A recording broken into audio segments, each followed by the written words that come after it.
إن الحمد لله نحمده ونستعينه ونستغفره ونعوذ بالله من شرور أنفسنا ومن سيئات أعمالنا من يهده الله فلا مضل له ومن يضلل فلا هادي له وأشهد أن لا إله إلا الله وحده لا شريك له وأشهد أن محمدا عبده ورسوله صلى الله عليه وعلى آله وصحبه وسلم تسليما كثيرا. يا أيها الذين آمنوا اتقوا الله حق تقاته ولا تموتن إلا وأنتم مسلمون. يا أيها الناس اتقوا ربكم الذي خلقكم من نفس واحدة وخلق منها زوجها وبث منهما رجالا كثيرا ونساء واتقوا الله الذي تساءلون به والأرحام إن الله كان عليكم رقيبا. يا أيها الذين آمنوا اتقوا الله وقولوا قولا سديدا يصلح لكم أعمالكم ويغفر لكم ذنوبكم ومن يطع الله ورسوله فقد فاز فوزا عظيما. أما بعد فإن أصدق الحديث كلام الله وخير الهدي هدي محمد صلى الله عليه وسلم وشر الأمور محدثاتها وكل محدثة بدعة وكل بدعة ضلالة وكل ضلالة في النار. ثم أما بعد.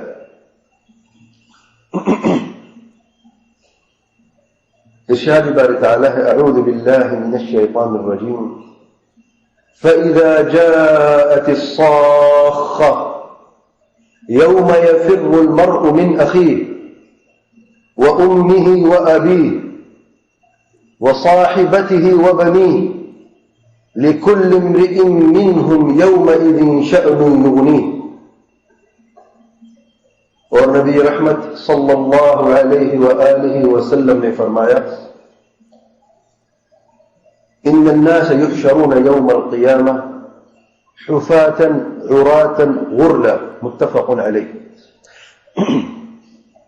آج کے خطبے میں آخرت کا آخری مرحلہ بیان کرتے ہیں. جیسا کہ آپ جانتے ہیں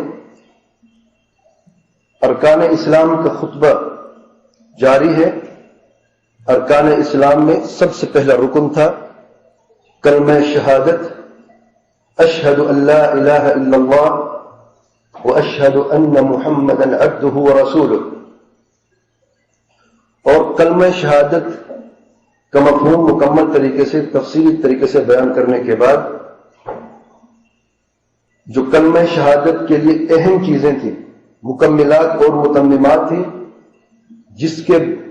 جن کے بغیر کسی مومن کا ایمان اللہ تعالیٰ کے ہاں قابل قبول نہیں، انہیں کہتے ہیں ارکان ایمان.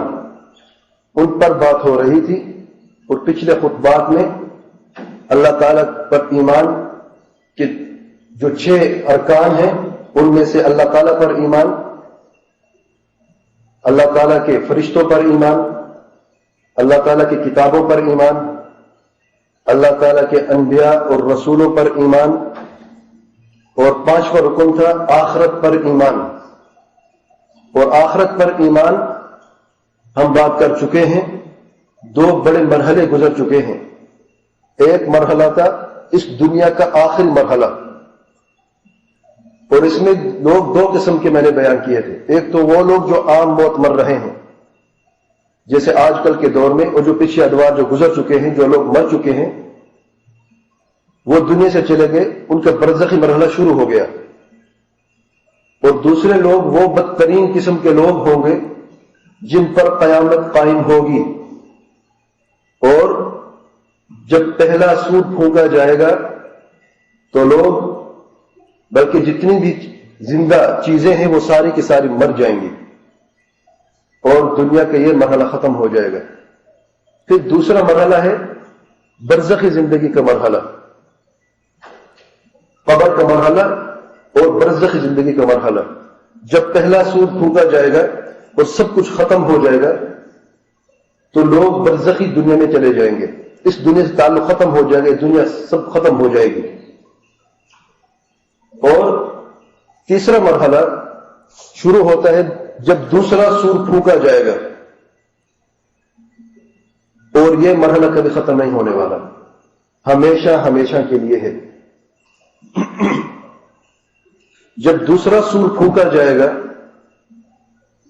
تو جتنی بھی مردہ چیزیں تھیں وہ دوبارہ زندہ ہو جائیں گی, اور انسانوں کے متعلق اللہ تعالی ان کے جسم پہلے سے بنا دے گا, اور وہ زمین کے اوپر کھڑے ہوں گے. جب دوسرا سور پھونکا جائے گا تو روحیں اس سور سے نکل کر اپنے اپنے جسم میں چلی جائیں گی, اور پھر سے انسان زندہ ہو جائے گا. اسے کہتے ہیں بعث. بعث یعنی مرنے کے بعد دوسری نئی زندگی کا آغاز ہونا. ہمارا ایمان ہے کہ جب دوسرا سور پھونکا جائے گا ہر مردہ چیز زندہ ہو جائے گی, اور حساب کتاب کے لیے اسے کھڑا کر دیا جائے گا. جب روح جسم کے اندر چلی جائے گی انسان دیکھے گا کہ زمین وہ نہیں ہے جو پہلی تھی, آسمان وہ نہیں ہے جو پہلے تھا, جسم پر کوئی کپڑا نہیں, ننگے پاؤں, جسم کا ہر حصہ مکمل اور سلامت, جو ختنے کی وجہ سے کٹ چکا ہے وہ بھی واپس, جو آپریشن کی وجہ سے نکل چکا ہے وہ بھی واپس. اللہ تعالیٰ کا انصاف اور عدل ہے کہ اگر یہ بندہ مومن ہے اور جنت کا مستحق ہے, جنتی ہے, تو اس کے ایک عضو کو بھی محروم نہ کیا جائے جنت کی لذت سے, اور اگر یہ کافر ہے, بدکار ہے, جہنم کا مستحق ہے, تو اس کے جسم کا ایک حصہ بھی جہنم کے عذاب سے دور نہ ہو. اور میدان محشر شروع ہو جائے گا. ہمارا ایمان ہے کہ لوگوں کا حشر ہوگا, جانوروں کا حشر ہوگا, جنوں کا حشر ہوگا, جتنی بھی زندہ چیزیں ہیں سب کا حشر ہوگا. اور میدان محشر میں مختلف مراحل ہیں. نمبر 1, پہلا مرحلہ خاموشی کا. لوگ کھڑے ہوں گے, آنکھیں آسمان کی طرف ہوں گی, کوئی کچھ نہ کہہ سکے گا, جسم پر کپڑا نہیں, پاؤں پر جوتی نہیں, اور جسم سلامت ہوگا. ام المؤمنین عائشہ صدیقہ رضی اللہ عنہا عرض کرتی ہے اللہ تعالیٰ کے پیارے پیغمبر صلی اللہ علیہ وسلم, کیا سب لوگ ایک ہی جگہ پر ننگے بدن مرد اور عورت ایک ساتھ ہوں گی؟ تعجب تھا.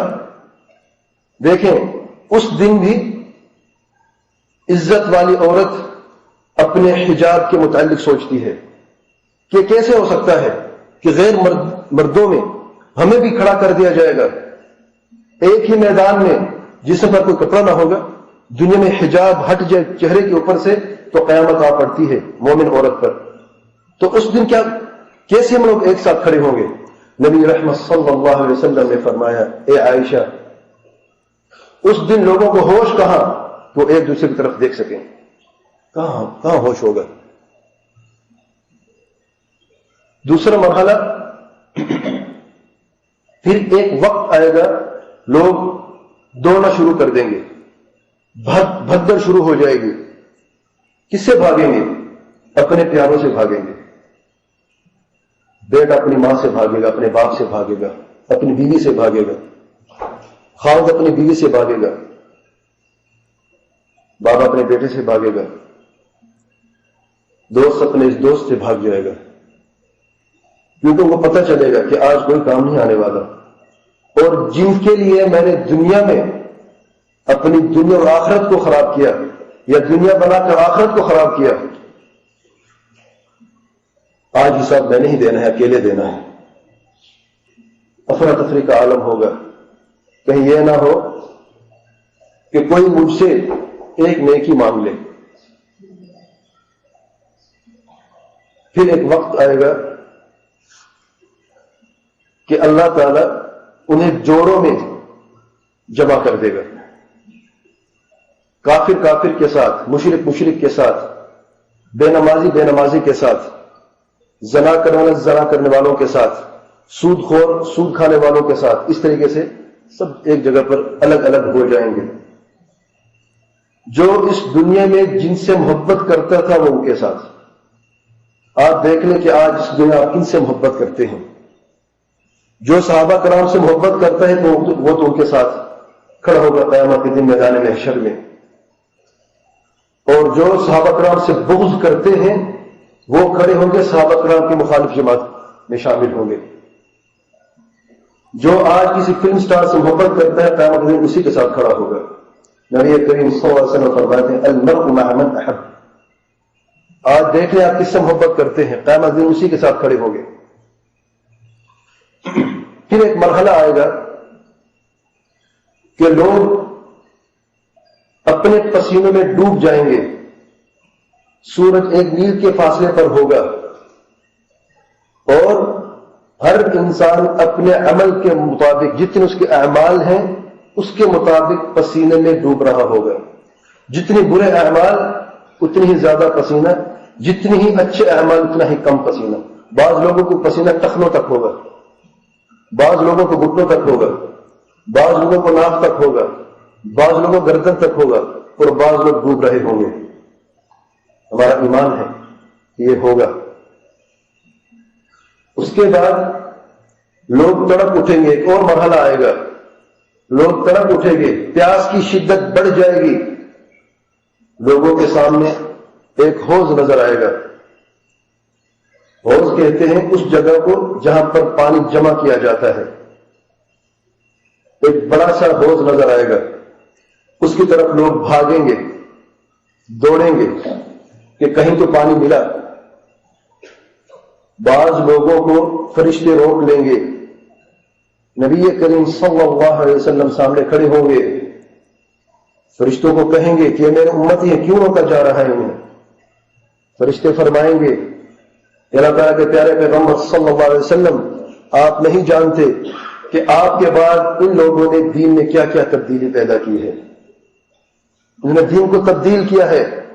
نبی کریم صلی اللہ علیہ وسلم فرماتے ہیں سحقا سحقا لمن غیر بعدی، دور ہو جائے دور ہو جائے جس نے میرے بعد میرے دین میں تبدیلی کی ہے۔ آج سن ہر وہ شخص جو صراط مستقیم پر نہیں چل رہا یا لوگوں کو صراط مستقیم سے دور کر رہا ہے، چاہے جانتے ہوئے یا انجان میں، اللہ کی قسم قیامت کے دن اسے حوض کوثر سے محروم کر دیا جائے گا۔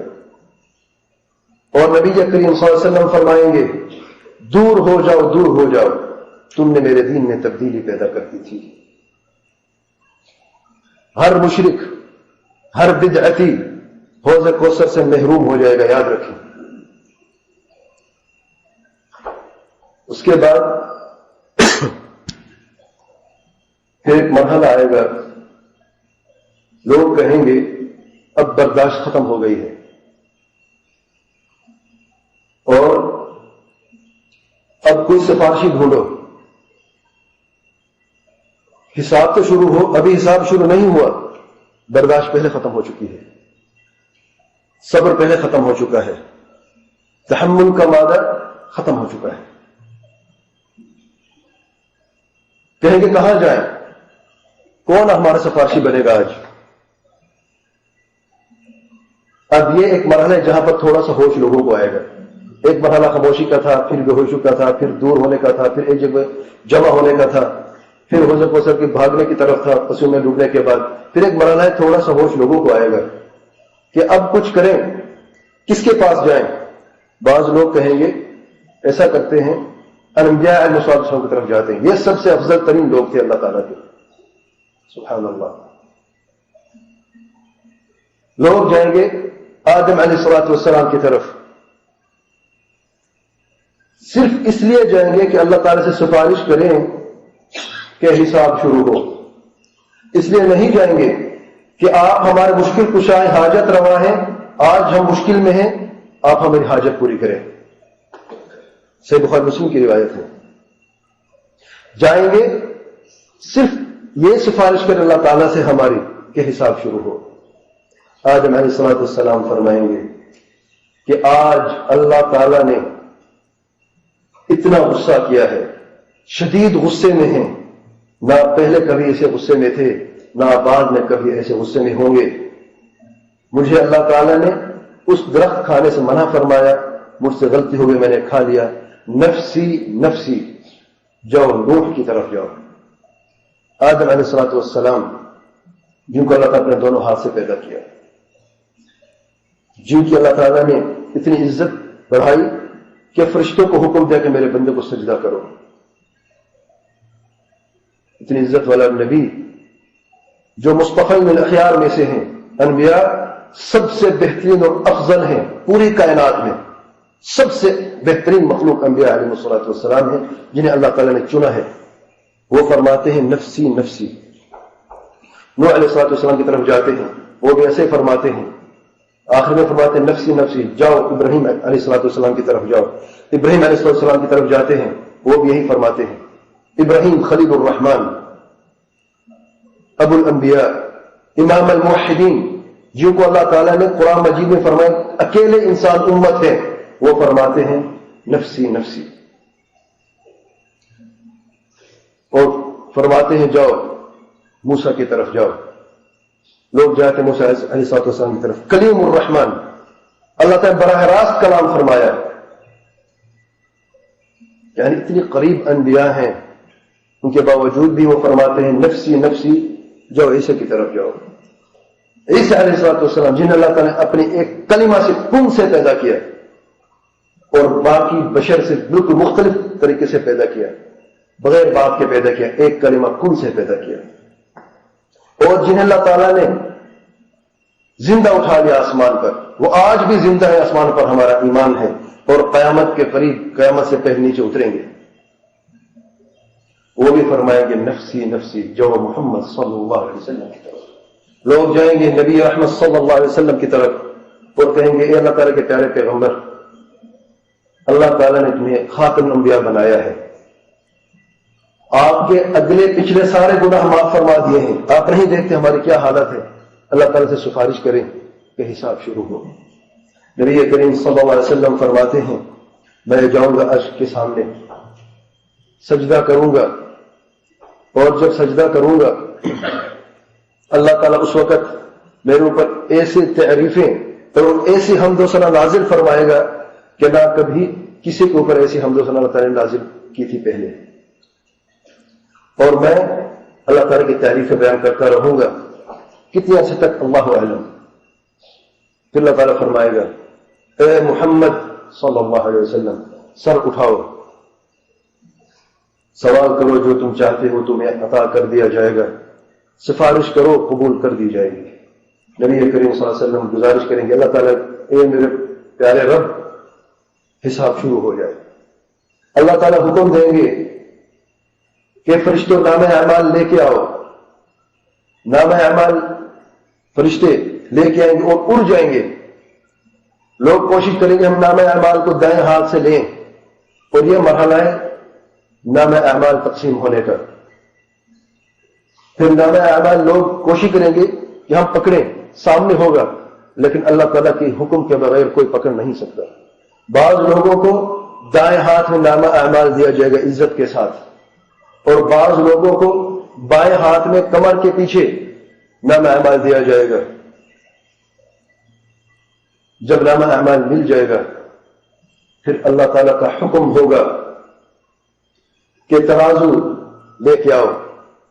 ترازو لایا جائے گا، اور یہ ہمارا ایمان ہے کہ ترازو حقیقی ترازو ہے جس پر نامہ اعمال کو تولا جائے گا. اور اس ترازو میں ایک پلڑے میں نیکیاں رکھ دی جائیں گی، اچھے اعمال، اور دوسرے میں برایاں.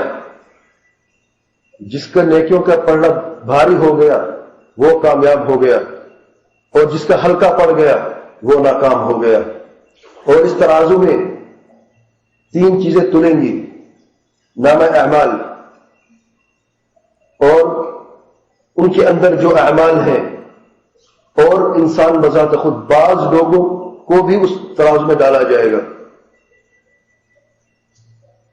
جیسا کہ نبی کریم صلی اللہ علیہ وسلم فرمایا سیدنا عبداللہ بن مسعود کے متعلق، ایک مرتبہ مسواک لینے کے لیے ایک درخت کے اوپر گئے تو ہوا کی وجہ سے ان کی چادر ہٹ گئی تو ان کی ٹانگیں بالکل باریک تھیں، دبلے پتلے تھے. تو بعض صحابہ ساتھ تھے، ان کو ہنسی آ گئی. نبی رحمت صلی اللہ علیہ وسلم فرماتے ہیں کیا تم لوگ اس کی ٹانگوں کو دیکھ کے ہنس رہے ہو؟ اللہ کی قسم ان کی دونوں ٹانگیں ترازو میں احد کے پہاڑ سے زیادہ بھاری ہیں. 2 ٹانگیں ہیں، احد کا پہاڑ کہاں ہے؟ لیکن ان ٹانگوں نے جس شخص کو اٹھایا ہے ان کے نامہ اعمال کا وزن احد کے پہاڑ سے بہت زیادہ ہے. صحابہ کرام اس روئے زمین پر انبیاء علیہ السلام کے بعد سب سے افضل ترین لوگ ہیں. ہمارا ایمان ہے یہ. تو بعض لوگوں کو بھی تولا جائے گا اور اعمال برابر نہیں ہیں. جس نے اپنے گردن اللہ کے راستے میں کٹوا دی اور جس نے کسی کو 2 ریال صدقہ دیا، دونوں برابر نہیں اللہ تعالیٰ کے ہاں. تو اعمال بھی اپنا اپنا وزن رکھتے ہیں، برے اعمالوں کا بھی اپنا اپنا وزن ہے.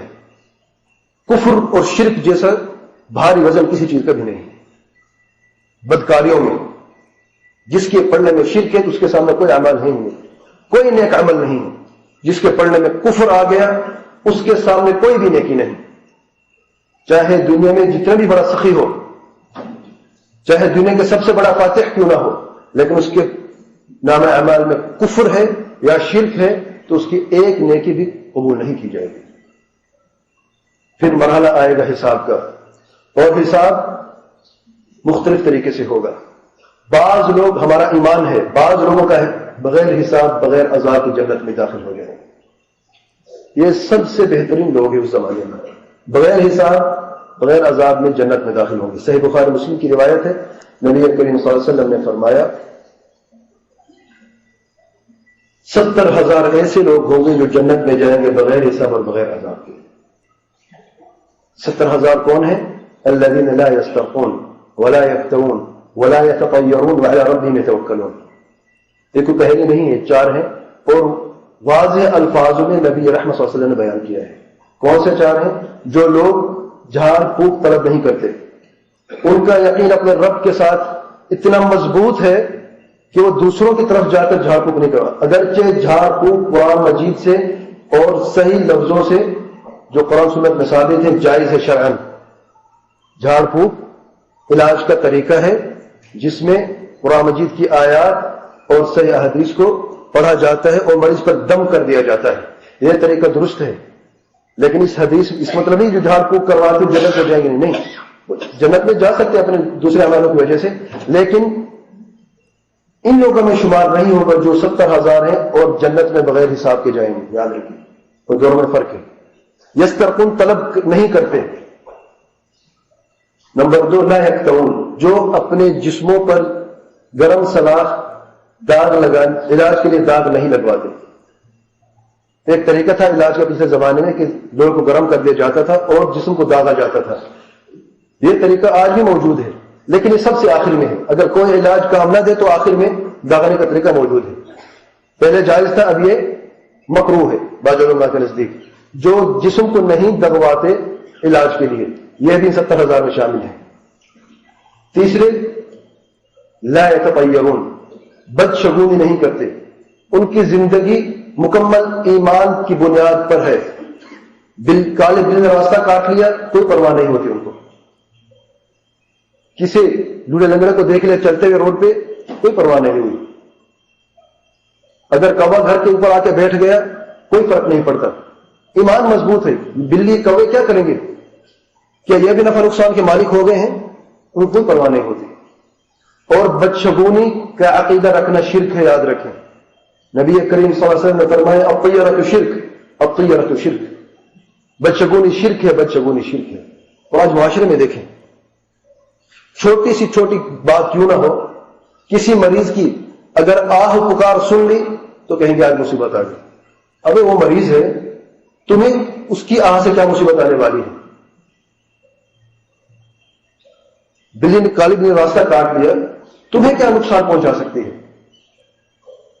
یاد رکھیں، جس نے بھی اپنے عمل کو روک دیا کسی بدشگونی کی وجہ سے تو اس نے بدشگونی کی ہے، لیکن جس کے دل میں کوئی خیال آیا کہ ایسے ہو سکتا ہے لیکن وہ رکا نہیں، تو یہ بدشگونی نہیں ہے، یہ وسوسہ ہے صرف، تو بدشگونی نہیں کرتے۔ نمبر 4 وَعَلَى رَبِّهِمْ يَتَوَكَّلُونَ، اور اپنے رب پر ہی توکل کرتے ہیں، بھروسہ کرتے ہیں، ہر چیز میں، چھوٹی اور بڑی چیز میں اپنے رب پر بھروسہ کرتے ہیں، اور جس نے اللہ تعالیٰ پر بھروسہ کیا اللہ تعالیٰ اسے کافی ہے، اسے کوئی نقصان نہیں پہنچا سکتا۔ اس کا دامن زندگی ساری اپنے رب کے سامنے پھیلا ہے، وہ کسی اور کو نہیں جانتا۔ انبیاء علیہ السلام جتنے بھی عظیم درجہ اور بلند فضیلت رکھتے ہیں ان کے سامنے کبھی دامن نہیں پھیلایا، ان پر توکل کبھی نہیں کی۔ اللہ تعالیٰ کے اولیاء ہیں، اپنی جگہ پر ان کا قدر و احترام ہے، لیکن ان کو پکارا کبھی نہیں، ان کو مشکل کچھ حاجت روا کبھی نہیں سمجھا، اور نہ ہی ان کے لیے کوئی عبادت سخت کی ہے ساری زندگی میں۔ تو ان کے دل صرف اللہ تعالیٰ سے جڑے ہوئے ہیں۔ یہ وہ لوگ ہیں جن کا ایمان اور توحید بلند درجے پر ہے، کمال درجے پر پہنچ چکا ہے، ان سے کیا حساب لینا؟ جنہیں زندگی ساری ہی اللہ تعالیٰ کی فرما برداری کرتے ہوئے اور توحید اور سنت پر گزاری، تو اللہ تعالیٰ کا انصاف ہے، ایسے لوگ بغیر حساب کی جنت میں چلے گئے۔ پھر جانوروں کا حساب، جانوروں کا حساب نہیں ہوگا، جانوروں کا قصاص ہوگا۔ قصاص کیا ہوتا ہے کہ مظلوم کا بدلہ ظالم سے لے لیں، یہ قصاص ہے۔ ارے جانور بھی ظلم کرتے ہیں، جی ہاں جانور بھی ظلم کر سکتے ہیں، یہ اللہ تعالیٰ کا انصاف ہے۔ اللہ تعالیٰ نے بعض جانوروں کو بعض صلاحیتیں دی ہیں اور بعض کو نہیں دی۔ اب بکری کو دیکھیں، بعض بکریوں کے سینگ ہیں، بعض کے نہیں ہیں۔ اگر سینگ والی بکری نے اس بکری کو اپنے سینگ مارے جس کے سینگ نہیں ہیں، تو قیامت کے دن اللہ تعالیٰ اس بکری کا بھی انصاف لے گا، اسے 2 سینگ عطا فرمائے گا اور حکم دے گا کہ اس کو مارو۔ وہ اسے اپنے 2 سینگ مارے گی جیسے دنیا میں اس نے مارے تھے، برابر ہو جائیں گے۔ جب جانوروں کا حساب اس طریقے سے قصاص میں برابر ہو جائے گا، اللہ تعالیٰ حکم دیں گے کہ مٹی بن جاؤ، سب مٹی بن جائیں گے، اور جانوروں کے لیے نہ تو جنت ہے نہ دوزخ ہے، کوئی حساب کوئی عذابوں کے لیے نہیں ہے۔ اس منظر کو کافر دیکھ رہے ہیں، ان کو پتہ ہے کہ سامنے جہنم کھول رہی ہے، کیا ہو رہا ہے، حساب کتاب ہونے والا ہے، حوض کوثر سے وہ پہلے سے محروم ہو چکے ہیں، پیاس کی شدت سب دیکھ رہے ہیں، تو کافر اس دن یہ منظر دیکھ کے کہے گا یا لیتنی کنت ترابا، کاش میں دنیا میں جانور ہوتا، یہ کتا بلی سور ہوتا، انسان کبھی نہ ہوتا، آج میں مٹی تو بن جاتا۔ آج کتا بدترین جانور ہے، سور بدترین جانور ہے، لیکن قیامت کے دن بہت سارے لوگوں سے وہ زیادہ افضل ہوں گے، کیوں؟ کیونکہ ان کی کوئی حساب نہیں ہوگا، مٹی بن جائیں گے۔ اور یہ انسان سینہ تان کے چلنے والا اس زوئے زمین پر یہ تمنا کرے گا کاش میں دنیا میں کوئی جانور ہوتا، انسان کبھی نہ ہوتا، میرا حساب تو نہ ہوتا۔ پھر مومن کا حساب، اللہ تعالیٰ مومن کو بلائے گا، اپنا پردہ ڈال لے گا، میدان محشر میں سارے لوگ کھڑے، کوئی کچھ نہیں دیکھ رہا، وہ اپنے بندے سے سوال کرے گا، اے میرے بندے کیا تو نے فلاں دن فلاں وقت یہ عمل کیا تھا یا نہیں؟ مومن سر جھکا کے کہے گا جی ہاں اے میرے رب میں نے کیا تھا، اقرار کرے گا، اے میرے بندے تو نے فلاں وقت فلاں فلاں عمل کیا تھا، اقرار کرے گا، اے میرے بندے تو نے فلاں وقت فلاں فلاں عمل کیا تھا، اقرار کرے گا۔ جب وہ دیکھے گا اقرار تو میں کر چکا ہوں، اب میرا کیا رہا ہے؟ اللہ تعالیٰ فرمائے گا اے میرے بندے دنیا میں نے تجھ پر پردہ ڈالا ہوا تھا، آج میں نے تمہیں معاف کر دیا، جب جنت میں چلے گا۔ سبحان اللہ۔ یہ وہ واحد ہیں جنہوں نے کبھی شرک نہیں کیا، جو صرف اپنے رب کو جانتے ہیں۔ غلطیاں ہوتی ہیں، گناہ ہو جاتے ہیں انسان سے، اللہ تعالیٰ گناہ گنوائے گا اس بندے سے، اور وہ اقرار کرتا رہے گا، اسے پتا ہے کہ مجھ سے یہ ہوا ہے۔ جیسے دنیا میں اللہ تعالیٰ نے اس کی عزت رکھی، اسے پردے میں ڈالا، آخرت میں بھی پردے میں اس کا حساب ہوگا اور سب کے سامنے جنت میں جائے گا، یعنی اس کا حساب میں وہ پاس ہو گیا۔ پھر منافق اور بدکار کافر یہ لوگ ہیں، ان کا حساب الگ طریقے سے ہوگا. اعلان ہوگا کہ فلاں بندہ کو لے کے آؤ، سب کے سامنے اس کا حساب ہوگا. میرے بندے نے تو نے یہ کیا؟ کہتا نہیں میں نے نہیں کیا، یہ فلاں عمل کیا میں نے نہیں کیا. انکار پر انکار. تو اللہ تعالیٰ فرمائے گا ٹھیک ہے، اگر تم نے یہ عمل نہیں کیا تو ابھی میں گواہ لے کے آتا ہوں. گواہوں کی بات مانے گا؟ وہ کہے گا پتہ نہیں کون ہے یہ گواہ جو آج میرے خلاف گواہی دیں گے. زمین کو حکم ہوگا، زمین گواہی دے گی کہ کس کس جگہ پر اس شخص نے کیا کیا برائی کی. جس زمین پر ہم چلتے ہیں نا، یہ گواہی دے گی قیامت کے دن. یومئذ تحدث اخبارها بان ربك اوحى لها. خبریں دے گی یہ زمین. کہے گا نہیں میں نہیں مانتا یہ. اچھا فرشتوں کو بلایا جاتا ہے، وہ گواہی دیں گے، نہیں یہ بھی نہیں مانتا. پھر اللہ تعالیٰ فرمائے گا اب میں ایسے گواہ لے کے آؤں گا جن کو تو جھٹلا نہیں سکتا. اس کی زبان پر تالے مار دیے جائیں گے، زبان بند. حکم ہوگا اس کے جسم کو اب بولو تم گواہی دو. جسم کا حصہ بولنا شروع ہو. یہ ہاتھ بولیں گے، یہ پاؤں بولیں گے، یہ رانیں بولیں گی. جس جس حصے سے جس جس گناہ جو جو گناہ کیا ہے وہ بول اٹھے گے قیامت کے دن. پھر وہ بندہ اللہ سے اجازت دے گا بات کرنے کو. وہ کہے گا اسی جسم کے لیے تو میں نے سب کچھ کیا، آج یہ بھی میرے خلاف ہو گیا. خود اقرار کرے گا کہ ایسے جسم کو عذاب ملنا چاہیے. کافر کا حساب، بدترین انسان جس نے کفر کیا، اس کو میدان محشر میں سب کے سامنے اوندھا منہ الٹا گھسیٹ کر فرشتے لے کے جائیں گے، گھسیٹ کر، اور ان کے پیٹوں پر ضرب مارتے ہوئے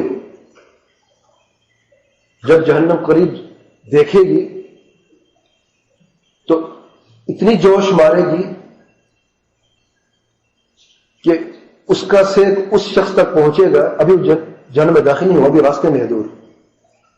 اس کے جسم سے گوشت اور جلد اتر جائے گی. کلا انها لظى نزاعة للشوى. شوا یہ جلد اور گوشت، نزاعہ اتار دیتی ہے، ہڈی بچ جائے گی، وہ ہڈی سے چلتا رہے گا. منہ کے بل، بعض لوگوں کا منہ کے بل کیسے چلے گا؟ سیدنا عبداللہ بن عباس رضی اللہ عنہما بیان کرتے ہیں جس نے زمین پر دونوں ٹانگوں پر چلایا وہ ہے قیامت کے دن منہ کے بل بھی چلائے گئے. دو لکڑیں رکھ کے دیکھیں کھڑی ہو سکتی ہیں؟ یہ انسان کیسے چلتا پھرتا ہے؟ کس نے اسے یہ توازن کس نے اسے دیا ہے؟ کس نے پیدا کیا؟ کیسے چل سکتا ہے؟ کیسے کھڑا ہو سکتا ہے؟ جس نے دنیا میں اسے دونوں ٹانگوں پر چلنے کی صلاحیت دی ہے وہی قیامت کے دن اس کے منہ کے بل بھی چلائے گا. اقول ما تسمعون واستغفر الله العظيم الجليل لي ولكم ولسائر المسلمين من كل ذنب فاستغفروه انه هو الغفور الرحيم.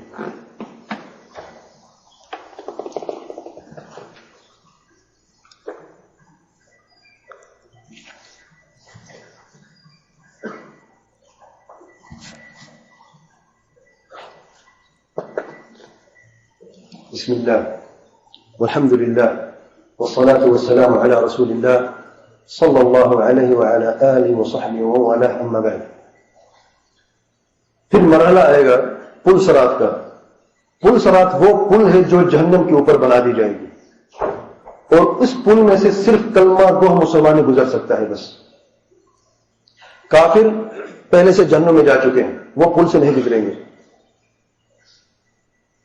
اور جو گزرنے والے ہیں وہ مختلف قسم کے لوگ ہیں. جو منافق ہیں، جب پل صراط بچھا دیا جائے گا جہنم کے اوپر تو اس پل سے ہر انسان جو کلمہ گو ہے اپنے ایمان کے نور کے مطابق اس پر چلے گا. اندھیرا ہوگا، کچھ نظر نہیں آئے گا. نور ہوگا صرف ایمان. جتنا آج آپ کے اندر ایمان ہے اتنی ہی نور ہوگا. یعنی آپ سوچیں کہ راستہ ہے، اونچائی ہے، نیچے گہرائی ہے، موت ہے، اور کوئی روشنی نہیں. بعض لوگوں کے پاس چھوٹے چھوٹے روشنی کے سورس ہیں، یہ تھوڑی تھوڑی روشنی ہے. بعض لوگوں کے پاس زیادہ روشنی ہے، بعض کے پاس کچھ بھی نہیں، جو جس کے پاس کچھ نہیں وہ چل سکتا ہے؟ وہ نہیں چل سکتا، وہ ڈرے گا کہیں پاؤں پھسل گیا تو میں گر جاؤں گا۔ اور پل صراط سے بخاری کی روایت میں ہے کہ وسیع راستہ ہے، سے مسلم کی روایت میں ہے کہ باریک راستہ ہے، بال کی طرح اور تلوار کی طرح تیز۔ علماء نے دونوں کو جمع فرمایا کہ اتفاق نہیں ہے، بعض لوگوں کے لیے اتنا وسیع ہوگا کہ لوگ پھسلیں گے، اتنا وسیع ہوگا بعض لوگوں کے لیے تیزی سے جائیں گے، اور بعض لوگوں کے لیے اتنا باریک ہوگا کوئی چل نہ سکیں گے، یہ اپنے اعمال کے مطابق، اس نور کے مطابق۔ منافقوں کا کوئی نور نہیں ہوگا، اعلان ہوگا فلاں جگہ نور مل رہا ہے، وہاں پر جائیں گے دروازہ بند کر دیا جائے گا، پل صراط سے وہ نہیں جا سکتے، منافق جہنم میں جائیں گے۔ پھر الدرک الاسفل من النار، جن لوگوں نے نفاق اکبر کیا، یعنی کلمہ پڑھا جھوٹا، نمازیں پڑھی جھوٹی، لوگوں کو دکھاوے کے لیے صرف، تاکہ مسلمانوں کی شر سے محفوظ ہو جائے، تاکہ وہ قتل سے محفوظ ہو جائے، اس کا مال اس کی جان محفوظ ہو جائے، بس اس لیے کلمہ پڑھا اس نے۔ جیسے کہ عبداللہ بن ابی بن سلول نبی کریم صلی اللہ علیہ وسلم کے زمانے میں، اور اس جیسے جو باقی منافقین ہیں، کیونکہ نفاق دل کا معاملہ ہے، جو ظاہر دیکھتے ہیں، جس نے کلمہ پڑھا نماز پڑھے ہمارے سامنے مسلمان ہیں، اس کے اندر کیا اللہ تعالیٰ جانتے ہیں، تو اس دن پتہ چلے گا کہ کون سچا تھا کون جھوٹا تھا، پھر اسے جہنم میں بھیج دیا جائے گا۔ اب رہے کلمہ گو مسلمان، اور انہوں نے گزرنا ہے پل صراط سے۔ ہمارا ایمان ہے، بعض لوگ گزریں گے پلک جھپکنے کی سپیڈ سے، بعض لوگ گزریں گے بجلی کی سپیڈ سے، بعض لوگ گزریں گے ہوا کی سپیڈ سے، بعض لوگ گزریں گے دوڑتے ہوئے تیز گھوڑوں کی سپیڈ سے، بعض لوگ گزریں گے تیز اونٹوں کی سپیڈ سے، بعض لوگ گزریں گے دوڑتے ہوئے، بعض لوگ گزریں گے گھسیٹتے ہوئے، چلتے ہوئے، اور آخر میں گھسیٹتے ہوئے، ایسے لوگ بھی ہوں گے۔ اور اس پل صراط کے اوپر ہک لگے ہیں ہر جگہ سے، دونوں طرف سے، اور اتنی تیز ہک جس کو لگ گیا اس کو زخم پڑ گیا، اور جس کو پکڑ لیا تو اس کو جہنم میں گرا دیا۔ تو اس پل سے جو گزریں گے، بعض ایسے لوگ ہوں گے جو بالکل صحیح سلامت ہوں گے، کچھ نہیں ہوگا، بعض ایسے لوگ ہوں گے جن کو زخم لگے ہوں گے لیکن پار کر لیں گے، اور بعض ایسے لوگ ہوں گے جو گزر نہ سکیں گے، وہ پل صراط سے جہنم میں گر جائیں گے، اور جہنم کے اوپر والے حصے میں گریں گے۔ یعنی کلمہ گو مسلمان جو موحد ہے، جس نے کبیرہ گناہ کیا، توبہ نہیں کیا، اللہ تعالیٰ انہیں جہنم میں سزا دینا چاہتا ہے، تو جہنم کے اوپر والے حصے میں گریں گے، پل صراط سے اوپر والے حصے میں گریں گے۔ جو باقی ہیں وہ کافر منافقوں کے لیے، نیچے والے جو ہیں۔ پھر ایک مرحلہ آئے گا، اسے کہتے ہیں قنطرہ، ایک چھوٹی سی جگہ، چھوٹی سی پل ہے، وہاں پر اللہ تعالیٰ کی طرف سے اعلان ہوگا، دنیا میں جس نے بھی کسی سے نفرت کرتا ہے، یا کوئی رنج ہے آپ کے دل میں اس کے مخالف، اس کے خلاف، تو آج اس جگہ پر اپنے سارے رنج و غم ختم کر لو، کیونکہ جنت میں کوئی رنج نہ ہوگا، کوئی نفرت نہ ہوگی، کوئی کسی سے بغض نہیں کرے گا۔ وہ ایسی جگہ ہے جہاں پر خیر ہی خیر ہے، محبت ہی محبت ہے، پیار ہی پیار ہے۔ تو وہاں پر لوگ سامنے جنت دیکھ رہے ہیں لیکن جا نہیں سکتے، تو وہاں پر گلے ملیں گے، ایک دوسرے کو معاف کریں گے۔ پھر مرحلہ آئے گا جنت کا، جنت کا دروازہ بند، اب پھر پریشانی ہے، آپ اتنی ہولناکوں سے گزر کے آئے ہیں، جنت کا دروازہ بند ہے، تڑپ ہے، جنت کی خوشبو آ رہی ہے، ہوا یعنی دروازہ بند ہے۔ ہمارا ایمان ہے، سب سے پہلے دستک دیں گے نبی رحمت محمد مصطفیٰ صلی اللہ علیہ وآلہ وسلم، ان کے بغیر کسی کے لیے نہ کھلے گا۔ وہ دستک دیں گے، آواز آئے گی، کون؟ نبی کریم صلی اللہ علیہ وسلم فرمائیں گے محمد۔ جنت کا دروازہ رضوان علیہ السلام فرمائیں کہ آپ ہی کے لیے مجھے اللہ تعالیٰ نے حکم دیا کہ آپ ہی کے لیے کھولو۔ پھر حدیث میں لمبے الفاظ ہیں، پھر لوگ جائیں گے انبیاء کی طرف سفارش کے لیے، جنت کا دروازہ کھلے، آخر میں نبی کریم صلی اللہ علیہ وسلم کی طرف آئیں گے، پھر دستک دیں گے، پھر دروازہ کھلے گا۔ ہمارا ایمان ہے کہ جنت میں سب سے پہلے محمد مصطفیٰ صلی اللہ علیہ وسلم جائیں گے، ان کے بعد ان کی امت جائے گی، پھر ان کے بعد باقی انبیاء ان کی امتیں جائیں گی، جن کا خاتمہ ایمان پر ہوا، جو جنت میں جائیں گے۔ جنت اللہ تعالیٰ کا وہ گھر جسے اللہ تعالیٰ نے بنایا ہے اپنے مومنوں کے لیے، متقی پرہیزگاروں کے لیے۔ ایسا گھر ہے جس میں خیر ہی خیر ہے، جس میں برکتیں ہی برکتیں ہیں، رحمتیں ہی رحمتیں ہیں۔ ایسا گھر ہے جس کی زمین مٹی نہیں ہوگی جیسے ہم چلتے ہیں، زعفران ہے، جس کے گھروں کی اینٹیں سونے اور چاندی کی ہیں، جس کے دریا اور نہریں اڑتے ہیں، زمین پر نہیں چلتے، اڑتے ہیں۔ ایسی جگہ ہے، ایسا گھر ہے جن کے خیمے یاقوت کے ہیں،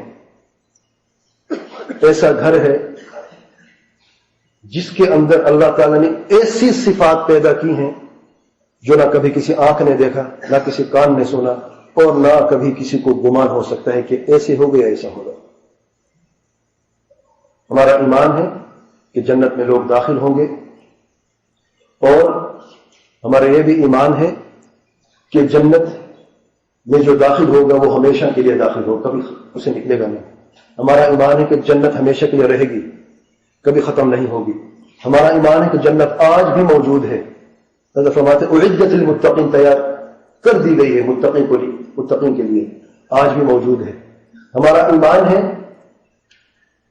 کہ سب سے آخری جنتی کو جو اللہ تعالیٰ عطا فرمائے گا وہ اس دنیا کے خزانوں سے 10 گنا زیادہ ہوگا، پوری دنیا کے خزانے 10 گنا زیادہ ہوگا۔ آخری جنتی، آخری جو سب سے آخری میں جائے گا جہنم سے نکلنے کے بعد، جس کو سزا ملے گی، ہمارا ایمان ہے۔ ہمارا ایمان ہے کہ بعض لوگوں کو اللہ تعالیٰ نے وصف بیان کیا ہے قرآن میں اور صحیح حدیث میں آیا ہے کہ یہ لوگ جنتی ہیں، ہر مومن جنتی ہے، ہر متقی پرہیزگار جنتی ہے۔ اور ہمارا یہ بھی ایمان ہے کہ بعض لوگوں کے نام بیان کیے کہ یہ جنت میں جائیں گے، جیسے کہ 10 مبشرین بالجنہ، وہ صحابہ جن کا نام نبی کریم صلی اللہ علیہ وسلم نے لے کر فرمایا کہ یہ جنتی ہے۔ خلفائے راشدین 4، سیدنا ابوبکر صدیق، سیدنا عمر، عثمان، علی، یہ جنتی ہیں۔ سیدنا طلحہ بن عبید اللہ، سیدنا زبیر بن عوام اور باقی عبد الرحمن بن عوف اور باقی جو صحابہ ہیں جن کا نام ذکر کیا گیا جو 10 مبشر جنت سمجھے جاتے ہیں، یہ سب جنتی ہیں۔ ان کے علاوہ سیدنا بلال جنتی، ان کا نام بھی آیا ہے۔ سیدنا عکاش بن محصن اور انس جنتی، ان کا نام کا ذکر ہوا ہے۔ ہمارا یہ ایمان ہے۔ اور دوزخ دوسری طرف اللہ تعالیٰ کا وہ گھر جسے اللہ تعالیٰ نے پیدا کیا ہے اپنے دشمنوں کے لیے، بدکاروں کے لیے، کافروں کے لیے، منافقوں کے لیے، جو انہیں زندگی میں اپنی مرضی سے زندگی گزاری، اس دنیا میں اللہ تعالیٰ کے احکامات کی طرف دیکھا نہیں، نہ اللہ تعالیٰ کے رسولوں کو سچا سمجھا، ان کو جھٹلایا، اپنی منمانی کی، کیا کھانا ہے، کیا پینا ہے، کہاں شادی کرنی ہے، کیسے زندگی گزارنی ہے، کسے پکارنا ہے، کسے نہیں پکارنا، کوئی پرواہ نہیں ہے۔ ان میں اور جانور میں کوئی فرق نہ تھا، جانور جیسی زندگی گزارتا ہے وہ بھی ویسے زندگی گزارتا ہے، لیکن جانور اس لیے اچھا ہے اس کافر بدکار سے کہ جانور اللہ تعالیٰ کا ذکر کرتے، تسبیح کرتا ہے، اور اس نے کبھی کیا نہیں۔ اور جہنم بدترین جگہ ہے، سب سے شدت کا عذاب اس جگہ میں ہے، ایسا عذاب ہے جو انسان کی سوچ نہیں سکتا۔ اور جہنم کے 7 دروازے ہیں، کافر بدکاروں کو ہر دروازے سے داخل کر دیا جائے گا۔ سب سے نیچے، سب سے زیادہ گہرائی میں منافق ہوں گے، پھر مشرک، پھر کافر، اس طریقے سے آخر میں سب سے اوپر جس کو کم ترین عذاب ہوگا وہ کلمہ گو، وہ موحدین مسلمان ہوں گے جنہوں نے کبیرہ گناہ کیے۔ اور ہمارا یہ ایمان ہے کہ سب سے کم ترین عذاب کافروں میں سے ملے گا ابو طالب کو، جیسے کہ نبی کریم صلی اللہ علیہ وسلم نے فرمایا سے مسلم کی روایت میں کہ ابو طالب کے پاؤں کے نیچے، دونوں پاؤں کے نیچے 2 انگارے رکھ دیے جائیں گے، ان کا دماغ ابل جائے گا۔ جو نے زندگی سار نبی کریم صلی اللہ علیہ وسلم کا دفاع کیا، لیکن ان کی وفات کفر پر ہوئی، ایمان قبول نہیں کیا، تو اس کے دل کے اندر ایمان داخل نہیں ہوا، اس لیے جنت اس شخص پر حرام ہے اور ہر کافر پر حرام ہے۔ اللہ تعالیٰ کا انصاف ہے۔ لیکن جو انہوں نے دفاع کیا نبی کریم صلی اللہ علیہ وسلم کا اپنے قوم سے دشمنی کر کے، اللہ تعالیٰ کا انصاف ہے کہ سب سے کم ترین عذاب ابو طالب کو ملے گا۔ عباد اللہ، ان اللہ وملائکته یصلون علی النبی یا ایها الذین آمنوا صلوا علیہ وسلموا تسلیما اللهم صل وسلم وبارك على نبيك محمد وعلى آله وصحبه أجمعين.